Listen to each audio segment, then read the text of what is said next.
पता है नारी शक्ति वंदन अधिनियम बने जो कि 33 रिजर्व सीट था, उसको लेके आप लोगों ने सरकार को भी अप्रिशिएट किया है। आज जब नारी का बात चल रहा है सर, हमारे अरुणाचल में काफ़ी सारा जो रिसेंटली ही, मेरा एक पहला सवाल वही होता है कि रिसेंटली ही जो लेट श्रीमती जो यपी पोतम थे उसके साथ बहुत ही खराब हादसा हुआ है सर।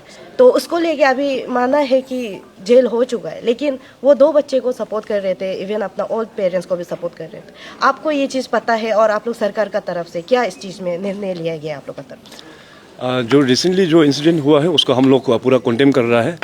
ये देखिए, इस तरह का इंसिडेंट जब होता है तो इसमें आई थिंक सबसे पहले तो परिवार वाला लोग जो कल्पित था उनका परवरिश ठीक से नहीं हुआ है, और अपना समाज में भी खास करके लोगों को ऐसे पेरेंटिंग इज़ वेरी इंपॉर्टेंट। तो पेरेंटिंग अच्छा होगा तो आपके बच्चे लोग भी अच्छा होगा, अच्छा सोच के लोग होगा। सो एज सरकार की ओर से, सरकार में इस प्रकार का पॉलिसी तो नहीं है, but let me figure it out कि सरकार इस जो अभी जो दुर्घटना हुआ है उसमें उनका फैमिली के लिए हम लोग क्या कर पाएंगे, मैं ज़रूर चर्चा करेंगे।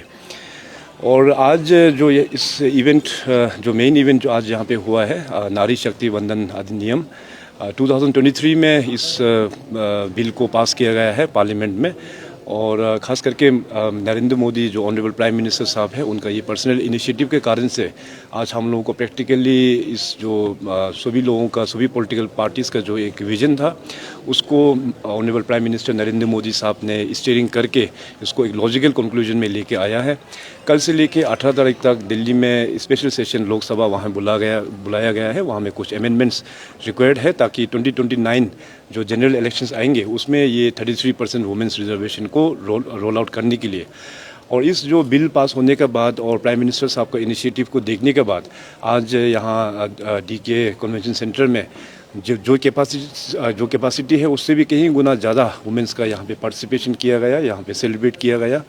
और they are very excited. And हमें लगता है कि अरुणाचल प्रदेश में हमारा महिलाओं लोग को बहुत पहले से ही समाज में, स्टेट में जो कंट्रीब्यूशन दे के आया है, समाज को मजबूत किया है, स्टेट को डेवलपमेंट ट्रैजेक्टरी में मदद किया है।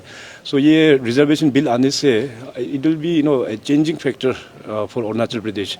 2029 में अभी का जो रूल्स, जो रफली जो थंब रूल है, अगर 33% इंक्रीज होता है तो मिनिमम 20 सीटों में वो वुमेन रिप्रेजेंटेटिव लोग ही आएंगे।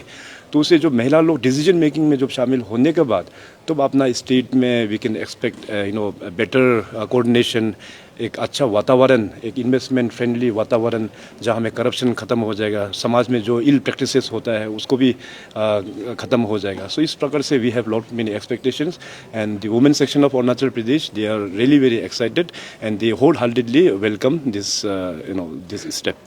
नहीं, देखिए, I belong from the Bharatiya Janata party, तो मैंने आज इस विषय में भी कहा है Bharatiya Janata party is very clear.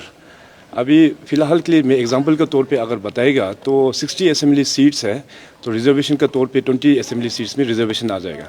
और बीजेपी का ये थंब रूल है कि सपोज़ मान लीजिए कि मेरा अपना सीट में अगर वुमेन्स रिजर्वेशन आ जाता है तो मैं अपना वाइफ को टिकट मांगने नहीं दूंगा, बिकॉज शी इज़ बिजी, वो अपना बिजनेस है, अपना बच्चों को देखभाल करना है। तो बीजेपी में ऐसा है कि सबसे पहले एफिशिएंट जो अपना कार्य करता है उनको मौका दिया जाएंगे। मैं ये कहते हुए फिर मैं ये भी नहीं बोल रहा हूँ कि सिटिंग जो एमएलए मिनिस्टर्स है उनका वाइफ लोग एफिशिएंट नहीं है, ऐसे बात मैं नहीं कर रहा हूँ। जो लोग एफिशिएंट है definitely they can try for ticket, लेकिन जो लोग एफिशिएंट नहीं है, भले ही वो सिटिंग एमएलए मिनिस्टर या सीएम का भी वाइफ क्यों ना हो, उनको टिकट जो है बीजेपी की तरफ से मैं बोल रहा हूँ टिकट दिया नहीं जाएगा। So our party is crystal clear in this. नहीं, अभी अच्छा अपॉर्चुनिटी मिला है। पिछले कई सालों से एनडीए का सरकार वहाँ चल रहा था, तो अभी सीएम वहाँ बीजेपी का बना है, तो डेफिनेटली बिहार जो है काफ़ी बड़ा एक राज्य है और काफ़ी पॉपुलेटेड एक राज्य है। सो जिस प्रकार से फॉर्मर चीफ मिनिस्टर नीतीश साहब ने जो रिफॉर्म जो लेके आया, उनका जो मार्गदर्शन है, उनका जो पॉलिसी को कंटिन्यूटी है वो बीजेपी सरकार करेंगे। सो इट विल बी पूरे देश के लिए काफ़ी इफेक्ट होगा, इससे पॉजिटिव इफेक्ट है। सर, आपने आपके स्पीच में भी कहा था जो 33 रिजर्व सीट पर्सन है वो तो महिला का हक ही है, एक्चुअली 50-50% होना चाहिए, तो आप लोग का परसेंटेज 50-50 होना चाहिए। तो आपका जो बीजेपी का, आप लोग का जो अभी का रूलिंग पार्टी है, आप लोग अगर आगे ऐसा समय चलते रहेगा तो क्या हम लोग अरुणाचल में फर्स्ट फीमेल हम लोग सीएम क्या देखने मिलेगा क्या आप लोग? वही मेरा एक सपना है आने वाला दिनों में भी। अभी women participation in politics in Arunachal Pradesh, उनका डायनामिक्स यहाँ पे बहुत अच्छा है। पंचायत को देखिए, अभी रिसेंटली जो पंचायत इलेक्शन कंप्लीट हुआ है वहाँ में हमारा रिजर्वेशन इज़ फॉर 33% ओनली, लेकिन वुमेन लोग अपना रिजर्वेशन में ही नहीं बल्कि जनरल जो नॉन रिजर्व सीट में भी इलेक्शन लड़के जीत के आया है। सो कुल मिला के देखा जाने से रफली 50% वुमेन लोग पंचायत में प्रेजेंस है। इसी प्रकार से मैं चाहता हूँ कि विधानसभा में भी इस प्रकार से हो, केवल हम लोग जो 33% में रेस्ट्रिक्ट नहीं करते हुए और भी सीटों में जनरल जहाँ नॉन रिजर्व सीट है वुमेन्स के लिए उसमें भी आना चाहिए। सो फ्यूचर में तो I have a dream that state का चीफ मिनिस्टर भी एक महिला होना चाहिए। सर मेरा आखिरी सवाल है, जो मैंने अभी आगे में मेंशन किया था जो लेट मिसेस यप्पी पोटम का, उसका इंसिडेंट का बाद ठीक नेक्स्ट डे में भी फिर एक हादसा हुआ था अटैक का, वो भी दाऊ से जोया में हो रहा है। आईसीआर में बढ़ते दिन काफ़ी सारे अटैक हो रहे हैं, तो सिक्योरिटी को लेके आप लोग का जो पुलिस लोग के साथ में आप लोग का क्या एक स्ट्रिक्ट एक्शन लिया जाएगा? इतना सारा अटैक हो रहे हैं सर। देखिए, जब घर में जब झगड़ा होता है तो उसमें पुलिस क्या कर पाएंगे? अगर चलो कहीं ओपन में कुछ झगड़ा होता है तो लॉ एंड ऑर्डर में बोल रही हूँ, वो रास्ता में हुआ था, गाड़ी किसी सब जगह में देखो पुलिस का प्रेजेंस हो नहीं पाएगा। This is totally not possible. तो सबसे पहले तो अपना समाज और अपना जो परिवारजन, अपना लोगों को एजुकेट करना है ना। सरकार को तो भी क्वेश्चन कर सकते हैं जब सरकार एक्शन नहीं लेता है। So we are doing our own job. तो सबसे पहले तो समाज है, जिसका परिवार है, सब लोग अपना परिवार को ये सब चीज़ में एजुकेट करना, ये सबसे इम्पोर्टेंट है।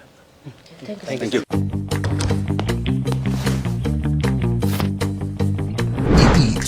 The fastest online food delivery service of Arunachal.